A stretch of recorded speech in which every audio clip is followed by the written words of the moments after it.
Bueno, bien, chicos, en este video vamos a hablar acerca de la halogenación de un alcano, ¿sí? La halogenación de alcanos que corresponde al mecanismo de sustitución, ¿sí? Bueno, como sabemos, toda reacción tiene su ecuación, ¿sí? La ecuación de la halogenación de alcanos es la que se encuentra acá, ¿sí? En donde vamos a tener un alcano, ¿sí? Que va a reaccionar con un halógeno, ¿sí? Y como producto nos va a dar un halogénuro de alquilo y un hidrácido, ¿sí? Siempre se va a respetar esta ecuación y como producto vamos a tener un halogénuro de alquilo y un hidrácido, ¿sí? Yo acá arriba puse luz ultravioleta.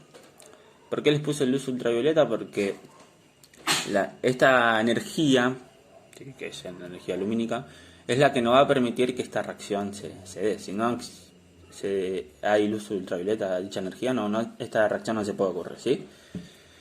Bueno, bien, acá abajo yo les puse un ejemplo.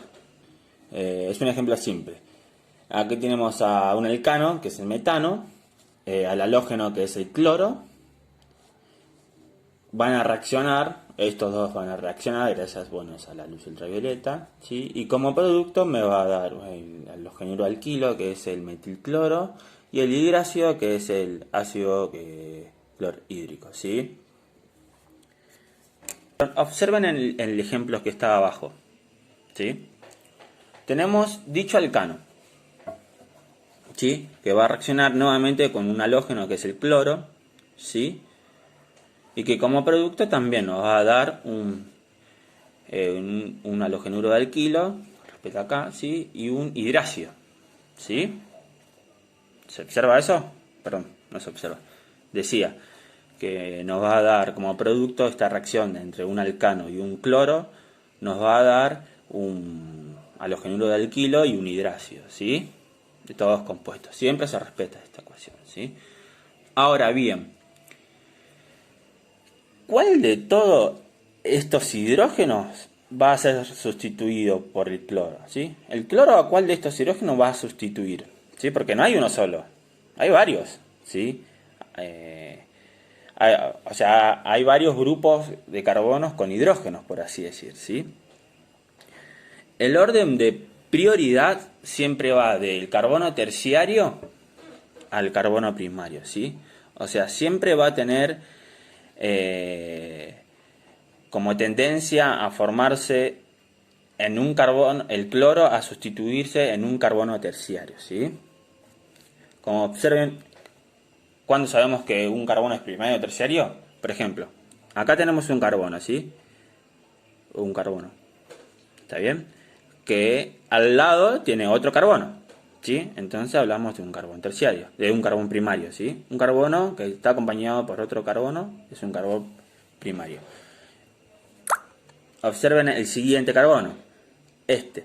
Tenemos un carbono que acompaña, otro carbono que acompaña, otro carbono que acompaña y otro carbono que acompaña. Es un carbón cuaternario, ¿sí? Observen es un carbono. ¿Qué carbono es? ¿Cuántos carbonos acompañan a dicho carbono? Uno y dos, un carbón secundario. Este carbono es un carbón terciario porque tres carbonos lo acompañan, ¿sí? Y el último, por así decirlo de acá, es un carbón primario porque tiene uno solo que lo acompaña. ¿Está bien? Y el orden de prioridad de la formación, por así decir, de donde se va a sustituir el cloro, es del carbono terciario, va a tener más tendencia a formarse en carbono terciario que en un carbono secundario y que en un carbono primario, ¿sí? Entonces, ¿qué tenemos que hacer nosotros? ¿Cómo se da todo este mecanismo? Para que, para, ¿Cómo es que un cloro sustituye a un hidrógeno de un carbono terciario? ¿Sí? Primero, ¿qué ocurre? La luz, que yo le pongo acá, ultravioleta, ¿sí? Va a generar una ruptura, ¿sí? Homolítica entre el cloro, ¿sí? El compuesto de cloro, ¿sí? Una ruptura homolítica, ¿sí? Cada uno va a tener una carga, ¿sí? Ahora, esto ocurre con el cloro, ¿sí? Una ruptura homolítica, cada cloro va a tener su propia carga, por así decirlo. En el alcano, ¿qué ocurre? ¿Sí? El cloro va a sustituir un hidrógeno que se encuentra en un carbono terciario. ¿Sí? Entonces nosotros lo que tenemos que hacer es ir al alcano y buscar el carbono terciario, que el carbono terciario es este compuesto, ¿sí? Porque está 1, 2, tiene 3 carbonos que acompañan, ¿sí? Este carbono. Entonces, ¿qué va a ocurrir? El hidrógeno que está en el carbono terciario se va a ir, ¿sí? Y uno de los cloros, con su carga, va a sustituir a dicho hidrógeno, ¿sí? De dicho carbono terciario. Está bien. ¿Y qué me va a dar? Me va a dar el siguiente compuesto. En el carbono, observen, acá se fue el hidrógeno, ¿no? El cloro va a sustituir al hidrógeno que se fue y me va a quedar en el mismo lugar donde estaba acá. En el mismo lugar donde estaba el hidrógeno, ¿sí? ¿Observan esto? Se va acá un hidrógeno y este cloro va a sustituir, uno de los cloros va a sustituir a dicho hidrógeno y me queda así como producto, ¿sí? Este es lo que sería el halogenuro de alquilo. ¿Está bien? ¿Y qué más como producto tenemos? Tenemos hidrácido. ¿Cómo se forma el hidrácido? Se forma gracias a el protón que se fue, ¿sí? Y acá me queda todavía, acuérdense que un cloro se me va al alcano, ¿sí?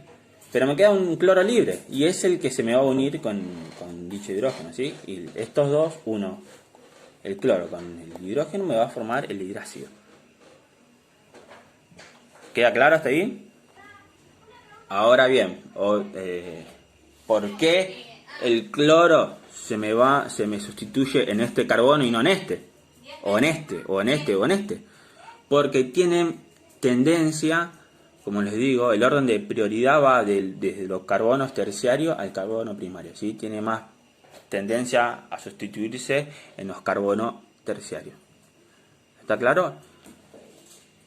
Este mecanismo ocurre en todos los alcanos, ¿sí? Yo pongo cualquier alcano acá y me va a ocurrir lo mismo, ¿sí? Se me van a formar halogenuros de alquilo y hidrácido, ¿sí? Lo que yo tengo que tener en cuenta es dónde se me va a sustituir el cloro por el hidrógeno. Si yo tengo, acá en este caso tengo el orden de prioridad, tengo un carbono terciario, pero si yo no tengo un carbono terciario y tengo solamente uno secundario y uno primario, obviamente se me va a tener tendencia a formarse en el carbono secundario que en el terciario, ¿sí? Realmente es eso, chicos.